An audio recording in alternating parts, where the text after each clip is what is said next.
Hello student, তোমরা যারা ক্যালকাটা ইউনিভার্সিটির আন্ডারে প্রথম সেমিস্টারের ছাত্রছাত্রী আছো এবং তোমাদের ইতিহাস সাবজেক্টটা সিসি ওয়ান পেপার বা মাইনর ওয়ান পেপারে আছে, তোমাদের জন্য আজকে ক্লাসটা খুবই গুরুত্বপূর্ণ। আজকে ক্লাসে তোমাদের একটি গুরুত্বপূর্ণ বড় প্রশ্নের উত্তর নিয়ে আলোচনা করব। প্রশ্নটা হচ্ছে হরপ্পা সভ্যতার পতনের কারণ আলোচনা করো। এই প্রশ্নটা তোমাদের 10 নম্বর এবং 20 নম্বরের জন্য মোস্ট ইম্পর্টেন্ট প্রশ্ন। হয় তোমাদের 10 নম্বরে আসবে, নয়তো তোমাদের 20 নম্বরে প্রশ্নটা আসবে। এবার সিসি ওয়ান বলতে তোমরা যারা পাস কোর্সের স্টুডেন্ট আছো তোমাদের বোঝাচ্ছে, এবং মাইনর ওয়ান বলতে তোমরা যারা অন্য কোনো একটা সাবজেক্টে অনার্স নিয়েছো, এই সাবজেক্টটা মাইনরে আছে, এটা বোঝাচ্ছে। এবারে তোমাদের প্রশ্নের উত্তরটা তোমরা ভালো করে বুঝে নাও। দেখো, হরপ্পা বা সিন্ধু সভ্যতা হলো ভারতের প্রাচীনতম নগরকেন্দ্রিক সভ্যতা।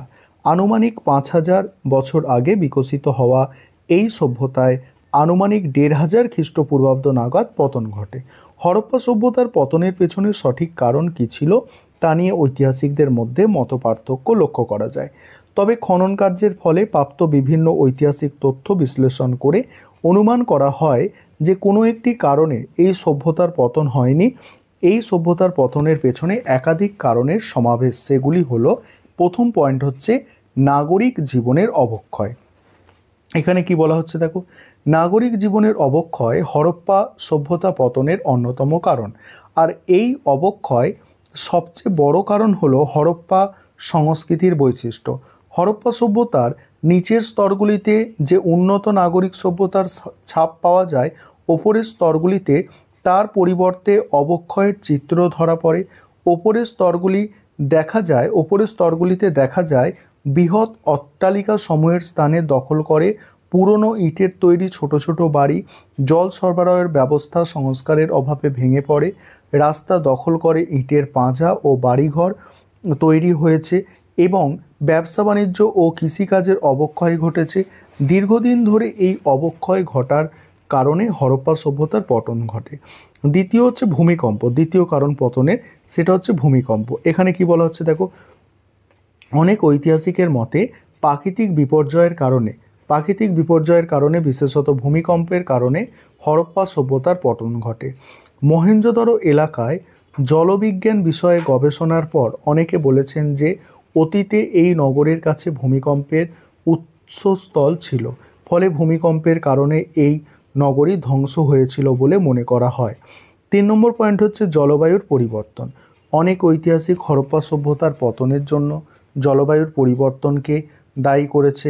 তাদের মতে নগর সভ্যতা সৃষ্টির সঙ্গে সঙ্গে ইট পোড়ানোর জন্য প্রয়োজনীয় কাঠের চাহিদা মেটাতে প্রচুর পরিমাণে গাছপালা কাটা হতো। এর ফলে সমগ্র অঞ্চলটি ধীরে ধীরে বৃক্ষহীন হয়ে পড়ে। ফলে বৃষ্টিপাতের পরিমাণ কমে যায়, মরুভূমির প্রসার লাভ করে এবং অঞ্চলটি মনুষ্য বসবাসের অনুপযোগী হয়ে ওঠে। এবারে পরের পয়েন্ট হচ্ছে নদীর গতিপথ পরিবর্তন। এই পয়েন্টটা নিয়ে আলোচনা করব। তার আগে যে বিষয়টা বলার আছে, তোমাদের জন্য অনলাইন কোচিং ক্লাস শুরু হয়েছে বিগত বছরগুলির মতো। তোমরা যারা আমাদের পেইড ব্যাচে অ্যাডমিশন নিতে ইচ্ছুক আছো, নিচে যে নম্বর দেখতে পাচ্ছ এই নম্বরে যোগাযোগ করে পেইড ব্যাচে অ্যাডমিশন নিতে পারো। এখানে হচ্ছে নদীর গতিপথ পরিবর্তন। এই পয়েন্টের মধ্যে কি বোঝানো হচ্ছে, হরপ্পা সভ্যতার পতনের একটি সম্ভাব্য কারণ হলো নদীর গতিপথ পরিবর্তন। সিন্ধু নদের গতিপথ পরিবর্তনের ফলে জলপথ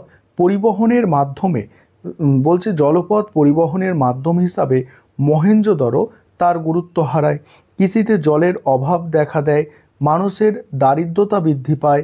শুধু সিন্ধুই নয়, শতুদ্র, যমুনা, সরস্বতী ইত্যাদি নদীগুলির গতিপথ পরিবর্তন হরপ্পা সভ্যতার পতনের অনিবার্য করে তোলে। এবার হচ্ছে বন্যা। পরের পয়েন্ট, অনেক ঐতিহাসিক বন্যাকে হরপ্পা সভ্যতার পতনের প্রধান কারণ হিসাবে দায়ী করেছেন।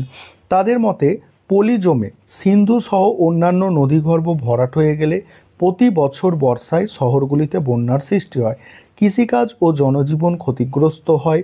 এইভাবে বারবার বন্যার ফলে হরপ্পা সভ্যতার পতন ঘটে। এবার পরের পয়েন্ট হচ্ছে খরা। কোনো ঐতিহাসিক হরপ্পা সভ্যতার পতনের কারণ হিসাবে খরাকে দায়ী করেছেন। ইট পোড়ানোর প্রয়োজনে অনিয়ন্ত্রিতভাবে গাছপালা কাটার ফলে এই সভ্যতার বনভূমি ধ্বংস হয়ে যায়। এর ফলে বৃষ্টিপাতের পরিমাণ হ্রাস পায়। এক সময় টানা দীর্ঘদিন অনাবৃষ্টির কারণে খরার সৃষ্টি হয়, ফলে কৃষিকাজ বন্ধ হয়ে যায়, খাদ্যশস্যের ঘাটতি দেখা দেয় এবং হরপ্পা সভ্যতার পতন ঘটে। তারপর হচ্ছে পরের পয়েন্ট হচ্ছে রক্ষণশীলতা। এই পয়েন্টের মধ্যে কি বলা হচ্ছে দেখো, হরপ্পা সভ্যতার আদিবাসীদের রক্ষণশীল চরিত্র এই সভ্যতার পতনকে ত্বরান্বিত করে। এই সভ্যতার আদিবাসীদের নতুন কোনো কিছু শেখার প্রতি আগ্রহ ছিল না, ফলে সময়ের সঙ্গে সঙ্গে প্রতিযোগিতায়, কৃষি প্রযুক্তির উন্নতিতে ও ভারী অস্ত্রশস্ত্র নির্মাণে তারা পিছিয়ে পড়েছিল। এবার হচ্ছে দেখো গৃহযুদ্ধ ও বৈদেশিক আক্রমণ। অনেক ঐতিহাসিকের মতে হরপ্পা সভ্যতার পতন ঘটেছিল গৃহযুদ্ধের মাধ্যমে, রক্তপাতের মধ্যে দিয়ে। মহেঞ্জোদড়োয় প্রাপ্ত স্তূপাকৃতি নরকঙ্কাল এবং একটি কুয়ার ধারে সিঁড়ির ওপরে পাওয়া নারী কঙ্কাল তাদের অস্বাভাবিক মৃত্যু তথা গৃহযুদ্ধের স্বাক্ষর বহন করেন। অবশ্য অনেক ঐতিহাসিক এই গৃহযুদ্ধের তত্ত্ব অস্বীকার করেন। হরপ্পা সভ্যতার পতনের কারণ হিসাবে অনেক ঐতিহাসিক বৈদেশিক আক্রমণকে দায়ী করে। ঐতিহাসিক Mortimer Wheeler, Gordon Childe, Stuart Piggott প্রমুখ ঐতিহাসিক এই অস্বাভাবিক মৃত্যুর কারণ হিসাবে বৈদেশিক আক্রমণের কথা বলেন এবং আক্রমণকারী হিসাবে আর্য জাতিকে চিহ্নিত করেছেন। এবার মূল্যায়নে কী লিখবে দেখে নাও। তার আগে বলি, এটা যদি তোমাদের 10 নম্বরে পড়ে, এখানে 8টা পয়েন্ট আছে, দেখতে পাচ্ছ এখানে টোটাল 8টা পয়েন্ট আছে, তোমরা সেক্ষেত্রে 6টা পয়েন্ট দেবে, ঠিক আছে। এবং 20 নম্বরে পড়লে ফুল নোটসটা তোমরা লিখে দেবে। মূল্যায়নটা দেখো, পরিশেষে বলা যায় কোনো একটি বৃহৎ সভ্যতার পতন কখনোই কোনো একটি কারণে আকস্মিকভাবে ঘটতে পারে না। হরপ্পা সভ্যতার পতনের ক্ষেত্রেও এই নিয়মের ব্যতিক্রম ঘটেনি। কী কী কারণে হরপ্পা সভ্যতার পতন ঘটেছিল সে বিষয়ে সঠিক সিদ্ধান্তে উপনীত হওয়া না গেলেও একথা অনুধাবনযোগ্য যে এই সভ্যতা বিভিন্ন কারণে ধ্বংস হয়েছিল, আর এই ধ্বংসের ক্ষেত্রে হরপ্পা সভ্যতার আদিবাসীদের রক্ষণশীল মানসিকতা ইন্ধন জুগিয়েছিল। এই ছিল তোমাদের একটি গুরুত্বপূর্ণ প্রশ্নের উত্তর।